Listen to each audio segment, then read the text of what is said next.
நம்ம இன்றைக்கி பார்க்க போகிற ரெசிபி என்னென்னு பார்த்தீங்கன்னா சாக்லேட் ஐஸ்கிரீம் பார்க்க போகிறோம். இந்த சாக்லேட் ஐஸ்கிரீமில் நம்ம எந்த ஃப்ளாரோ விப்பிங் க்ரீமோ ஃப்ரெஷ் க்ரீமோ எதுவுமே ஆட் பண்ணாமல் செஞ்சுருக்கோம். வாங்க வீடியோ. சாக்லேட் ஐஸ்கிரீமுக்கு நான் இன்றைக்கி விப்பிங் பவுடர் யூஸ் பண்ணுறேன். இந்த விப்பிங் பவுடரில் வந்து இன்ஸ்ட்ரக்ஷன்ஸ் கொடுத்துருப்பாங்க, அந்த மாதிரி நீங்கள் வந்து யூஸ் பண்ணிக்கோங்க. இந்த மாதிரி பவுலில் வந்து நான் விப்பிங் பவுடரை ஆட் பண்ணிக்கிறேன். இன்ஸ்ட்ரக்ஷன்ஸில் வந்து எனக்கு இல்லை பால் ஆட் பண்ணுன்னு சொல்லியிருக்காங்க, அதனால் நான் இதில் பால் ஆட் பண்ணிக்கிறேன். இப்போ ஒரு சேர்த்து நல்லா மிக்ஸ் பண்ணிடலாம். மிக்ஸ் பண்ணியாச்சு. இப்போ நம்ம அது 15 மினிட்ஸ்க்கு ஃப்ரீசரில் வச்சு செட் பண்ணி எடுத்துடலாம். 15 மினிட்ஸ் ஆகிடுச்சு, நல்லாவே செட் ஆகிருக்கு பாருங்கள். இப்போ வந்து இதை நம்ம பீட் பண்ண போகிறோம். உங்கள்கிட்ட பீட்டர் இல்லைன்னா நீங்கள் வந்து ஸ்பூனோ இல்லைனா விஸ்கியோ வச்சு கூட நல்லா பீட் பண்ணிக்கலாம். நல்லா பீட் பண்ணிக்கோங்க. 1 மினிட்க்கு நம்ம தொடர்ந்து பீட் பண்ணதுக்கப்புறமா இது கூடவே வந்து நம்ம ஒரு 2 டேபிள் ஸ்பூன் அளவுக்கு பவுடர் சுகர் வந்து ஆட் பண்ண போகிறோம். பவுடர் சுகர் வந்து ஆட் பண்ணியாச்சு.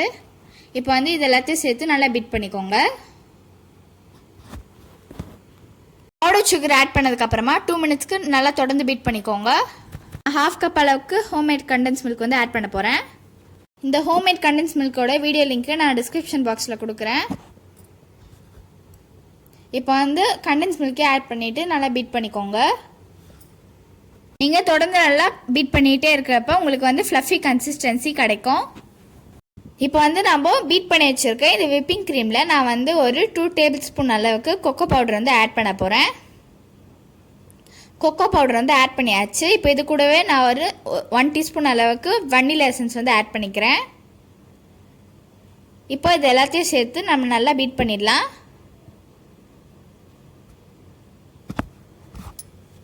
இந்த பாருங்கள், நல்லா பீட் பண்ணியாச்சு. நம்மளோட ஐஸ்கிரீமோட கன்சிஸ்டன்சி வந்து இந்த மாதிரி தான் இருக்கணும். பர்ஃபெக்டாகவும் க்ரீமியாகவும் இருக்குது பாருங்கள். இந்த மாதிரி ஒரு பாக்ஸில் தான் நான் வந்து ஸ்டோர் பண்ணி வைக்க போகிறேன். இப்போ நம்ம செஞ்சு வச்சுருக்கோம்ல அந்த விப்பிங் க்ரீம் மிக்சரை வந்து இந்த பாக்ஸுக்கு நம்ம ட்ரான்ஸ்ஃபர் பண்ணிடலாம். ட்ரான்ஸ்ஃபர் பண்ணியாச்சு. இப்போ இந்த மாதிரி நம்ம லெவல் பண்ணி விட்டுக்கலாம். லெவல் பண்ணியாச்சு. இது மேலே வந்து நான் கொஞ்சமாக சாக்கோச்சிப்ஸ் வந்து ஆட் பண்ணிக்கிறேன். இன்னும் கொஞ்சம் எக்ஸ்ட்ரா க்ரன்ச் கொடுக்கும்ல, அதனால். இப்போ நம்ம வந்து இதை க்ளோஸ் பண்ணிவிட்டு ஒரு 8 to 10 ஹார்ஸ்க்கு வந்து நம்ம இதை ஃப்ரீசரில் வச்சு செட் பண்ணி எடுத்துடலாம். 10 ஹார்ஸ் ஆகிடுச்சு. நம்மளோட ஐஸ்கிரீம் வந்து நல்லாவே செட் ஆகிருக்கு. இப்போ நான் வந்து இதை ஸ்கூப் பண்ணிடுறேன். வாவ், எவ்வளோ க்ரீமியாக இருக்குது பாருங்கள். செம க்ரீமி டெக்ஸ்சரில் இருக்குது பாருங்கள். இந்த மாதிரி ஒரு பவுலில் நான் இதை எடுத்து வச்சுட்டேன். இதுக்கு மேலே டெக்கரேஷனுக்கு சாக்கோ சிப்ஸ் வந்து ஆட் பண்ணுறேன்.